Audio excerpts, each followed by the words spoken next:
खुलुमबाय आं सिबिरानि ब्रह्म नोंथांमोनखौ आंनि एसबी बोडो न्यूज चेनेलाव गासैखौबो बरायबावनाय थाबाय नोंथांमोननि थाखाय आं गोदान मोनसे भिडिअ लानानै फैबावबाय अन्नानै भिडिअखौ जोबजासिम नायलांदो बगामाथियाव बरन'दि वाइल्ड लाइफ सेंचुरीनिफ्राय राजगढ़सिम जिपसि साफारि बेखेवनानै होबाय बरन'दि वाइल्ड लाइफ आरो धनसुरी हाग्रा डिभिजननि बानजायनायाव जिपसि साफारिखौ बिटिसिनि इएम सन्जीब तान्ति रनेन्द्र नार्जारी आरो धर्म नारायण दास बिथांमोनहा बेखेवनानै होदों मख'नो गोनांदि बे जिपसि साफारिखौ 26 किल'मिटार गोजानसिम खालामनाय जादों होननानै फोरमायथिदों आरो बे लामाजों थाङोब्ला मैदेर मै हाग्रानि अमा दावराय बायदि बायदि हाग्रानि जिब जुनार आरो दाउमा दाउसाफोरखौ नुनो मोनगोन होननानैबो फोरमायथिदों मैयानि बे जिपसि साफारि बेखेवनायखौ हाग्रा बिफाननि इएम बिआर फेरेंगा बिथाङा बेखेवनो गोनांमोन नाथाय बिथांनि नुजाथिनो हायियाव इएम सन्जीब तान्ति बिथाङा बेखेवनानै होदों आसाम विधानसभा बिसायख'थिनि सिगां सम्पति बांनाय आरो खमायनाय सा 34 एमएलएफोरनि फारिलाइखौ association for democratic reforms ADR आरो आसाम इलेक्शन वाचआ फोसावबाय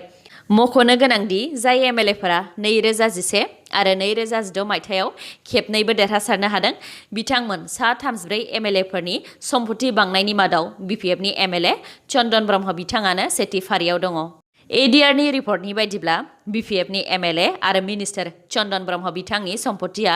थांनाय 2011 मायथाइयाव 2.60 कौटिमोन आरो 2016 मायथाइयाव बांनानै 9.58 कौटि जादों सम्पति बांनायनि जौखोन्दोआ 268 जौखोन्दो बिथांनि अनगायैबो माखासे एमएलएफोरनि बांनाय सम्पतिनि फारियै बिजेपिनि डक्टर हिमन्त बिश्व शर्मा बिथांनिया 2011 मायथाइयाव 3.06 कौटिमोन 2016 मायथाइयाव बांनानै 6.38 कौटि जादों 108 जौखोन्दो बांदों एजेपिनि प्रफुल्ल महन्त बिथांनिया 2011 मायथाइयाव 4.86 कौटिमोन आरो 2016 मायथाइयाव बांनानै 7.92 कौटि जादों 63 जौखोन्दो बांदों बिजेपिनि रन्जित कुमार दास बिथांनिया 2011 मायथाइयाव 1.53 कौटिमोन आरो 2016 मायथाइयाव 2.31 कौटि जादों 51 जौखोन्दो बांदों कंग्रेसनि देबब्रत शइकियानिया 2011 मायथाइयाव 5.50 कौटिमोन 2016 मायथाइयाव 4.55 कौटि जादों 17 जौखोन्दो खम जादों एआइयुडिएफनि आब्दुर रहिम आजमलनिया 2011 मायथाइयाव 6.48 कौटिमोन बियो 2016 मायथाइयाव बांनानै 13.10 कौटि जादों 102 जौखोन्दो बांदों कंग्रेसनि नाजरुल इस्लामनिया 2011 मायथाइयाव 2.58 कौटिमोन 2016 मायथाइयाव बांनानै 5.91 कौटि जादों 129 जौखोन्दो बांदों आसाम विधानसभानि बिसायख'थिनि अक्ट' फोसावाखैब्लाबो आसामाव बिसायख'थिनि फोसावदिं मेल खुंनाया गोख्रोंनिफ्राय गोख्रों जाबोगासिनो दङ आसामसिम खनले दावबायफैदों मिरु सोरखारा बे बेलायाव कंग्रेसआबो उन जानानै थायाखै थांनाय 14 फेब्रुवारियाव आसामनि शिबसागराव कंग्रेसनि दैदेनगिरि राहुल गान्धी बिथाङा फैखांनायनि उनाव 24 फेब्रुवारियाव आसामनि तेजपुराव प्रियंका गान्धी बिथाङाबो दावबायफैगोन बिथांनि अनगायैबो बिजेपि दोलोनिफ्राय 25 फेब्रुवारियाव फिन आसामाव दावबायफैगोन मिरु नखर मन्त्रि अमित शाह बिथाङा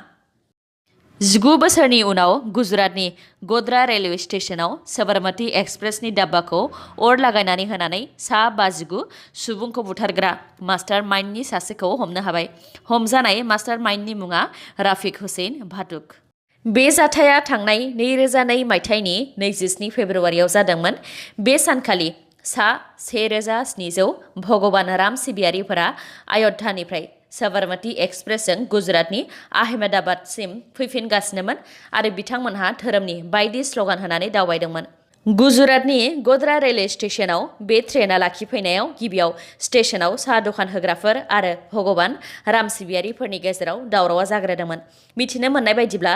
बे स्टेशननि बांसिन साहा दखान होग्राफोरानो मुस्लिमफोरमोन गोध्रा स्टेशननिफ्राय ट्रेना 1 किल'मिटारसो खारफिननायनि उनाव सोरबा सिनाय मोनैया ट्रेननि चेनखौ बोनायाव ट्रेनखौ लाखिदोंमोन जि जायगाया मुस्लिमफोरनि जायगामोन बेयावनो 2,000 मुस्लिमफोरा गामिनिफ्राय ओंखारबोनानै ट्रेनाव गोबां अन्थाइ खुबैदोंमोन बिदि जाथाय जानाय लोगो लोगोनो ट्रेना खारफिनदोंमोन नाथाय खावसे किल'मिटार गोजान खारफिननायनि उनावनो ट्रेना गाज्रि जानानै लाखिफिननो गोनां जादोंमोन बेखौ खाबु लानानैनो दुथांफोरा अन्थाइ खुबैनायजों लोगोसे मोनसे डाब्बाखौ गाज्रियैनो सावनानै होदोंमोन जेराव सा 59 सिबियारिफोरनि जिउ खहा जादोंमोन उनाव पुलिसफोरा जाथायनि खौरां मोननानै जायगायाव फैनानै उदाङाव गुलि गावफैदोंमोन नाथाय दायनिगिरिफोरखौ हमनो हायाखैमोन 19 बोसोरनि उनाव बे जाथायनि मास्टार माइन्डनि मादाव सासेखौ दा हमनो हाबाय खौरांनि बायदिब्ला माखासे मास्टार माइन्डआ पाकिस्तानाव खारखुमानानै दंहैयो भिडिअखौ जोबजासिम नायलांदो लोगोसे नोंथाङा दासिमबो आंनि चेनेलखौ साबस्क्राइब खालामाखैबा अन्नानै साबस्क्राइब खालामदो लोगोसे बेल आइकनखौबो क्लिक खालामदो जाहाथे गोदान भिडिअ लानानै आं फैयोबा नोंथांनाव सिगांग्रो नटिफिकेसन सौहैयो बास एक्सिडेन्ट जानानै सा 46 सुबुंनि जिउ खहा जादों आरो सा 7 रैखा मोननो हादों बे जाथाया मैया 16 फेब्रुआरियाव मध्य प्रदेशनि सिधियाव जादों सा 50नि बारा दावबायारि लानाय गंसे बासआ सिधिनिफ्राय सतना हालामसिम दावबायदोंमोन बासआ लामायाव खारबाय थानाय समावनो गंसे बलेर' गारिखौ साइड होनायाव बास सालायग्राया बासखौ सामलायनो हायियाव मोनसे गिदिर दैनि नालायाव गलांदों आरो बे दुखुनांथाव जाथाया जानो मोनदों जाथाय जानायनि उनाव एसडीआरएफ आरो पुलिस हान्जाया रैखा खालामनाय हाबाखौ मावदों दैया गिदिर जानायनि थाखाय बासआ दै सिङाव गोदोनानै थादोंमोन बेनिखायनो बासखौ दै सिंनिफ्राय बोखांनायाव गोबाव सम लादों बे जाथायनि सायाव मध्य प्रदेशनि चीफ मिनिस्टार शिवराज सिंह चौहान बिथाङा दुखु मोननाय फोरमायदों आरो थैनाय नखरनो 5 लाख रां होनो फोसावदों बेनि अनगायैबो प्राइम मिनिस्टार नरेन्द्र मोदी बिथाङाबो थैनाय नखरनो सासेयाव 2 लाख रां आरो जोखोम जानायनो 50,000 रां होनो फोसावदों बिहारनि गंसे सोरखारि नङै फरायसालिनि बिगोमा आरो फरायसालिनि प्रिन्सिपाल राज सिंहानिया जायखौ अरविन्दबो बुंनाय जायो बेखौ पाटनानि मोनसे कर्टआ फांसिनि साजा फोसावबाय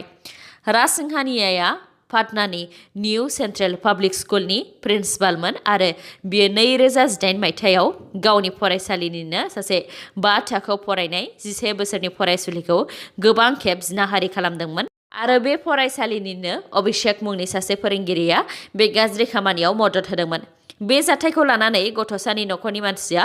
2018 मायथाइनि सेप्तेम्बर दानाव पुलिसनो एफआइआर होदोंमोन पुलिसआ बिनि सायाव नायबिजिरनानै फरायसालिनि प्रिन्सिपाल आरो सासे फोरोंगिरिखौ हमदोंमोन दा पाटनानि मोनसे कर्टआ प्रिन्सिपालखौ फांसिनि साजा होनायजों लोगोसे 1 लाख रांनि जुरिमाना फोनांबाय आरो मदद होग्रा फोरोंगिरिखौ थैजासे जेल जानायनि साजा फोसावनायजों लोगोसे 50 लाख रांनि जुरिमाना फोनांबाय स्टाफ सेलेक्शन कमिशना multitasking staff MTS non technical examination 2020 नि थाखाय एडभार्टाइज होदों बे आनजादनि गेजेरजों सेन्ट्रेल गभर्नमेन्टनि गोबां गुबुन डिपार्टमेन्ट्स डिपार्टमेन्ट अफिसफोरनि माल्टिटास्किं स्टाफ MTS पस्टनि साख्रिनि थाखाय सायख'नाय जायो बे आनजादखौ मेट्रिक आनजादाव पास जानायफोरानो होनो हायो जाय बिथांमोनहा गोसो दङ बेखौ अफिशियेल वेबसाइटआव थांनानै 21 मार्चसिमनि गेजेराव एप्लाइ खालामहैनो हागोन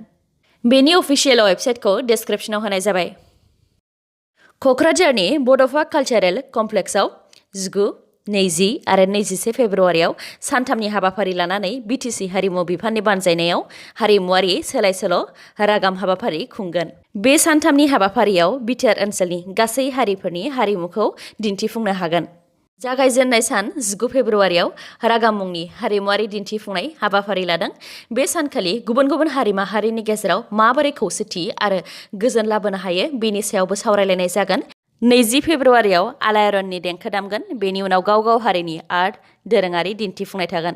ओनसोलारि फिल्म इन्डास्ट्रिनि गोदोनि दानि आरो इयुननि सायाव सावरायलायगोन गुबुन हारिनि सुंद' सावथुनखौ दिन्थिफुंनाय जागोन गाव हारिनि दामनायखौबो दिन्थिफुंनो हागोन 21 फेब्रुआरियाव गावबागाव हारिनि गाननाय-जोमनाय गाननानै क'क्राझार टाउननिफ्राय बड'फा कमप्लेक्ससिम हानजा सुरगोन क्लजिं सेरेमनियाव मुंदांखा महरगिरि देंखोगिरि हारिमुआव खामानि मावग्राखौ BTC सोरखारनिफ्राय मान बावगोन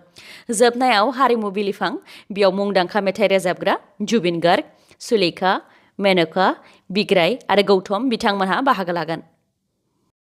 इन्डियान सुपार लीग ISL आव मैया हायद्राबाद आरो केराला ब्लास्टार्सनि गेजेराव फुटबल गेलेनाया जादोंमोन जेराव हायद्राबादआ गरब्रै सोनो हादों आरो केरालाया गरसेबो सोनो हायाखै दिनै गवा आरो उडिशानि गेजेराव मोनाबिलिनि 7:30 रिंगानिफ्राय फुटबल गेलेनाया जागोन दासान्दि टेबोलनि फारियाव दङ सेथियाव एटिके महन नैथियाव मुम्बाइ सिटी थामथियाव हायद्राबाद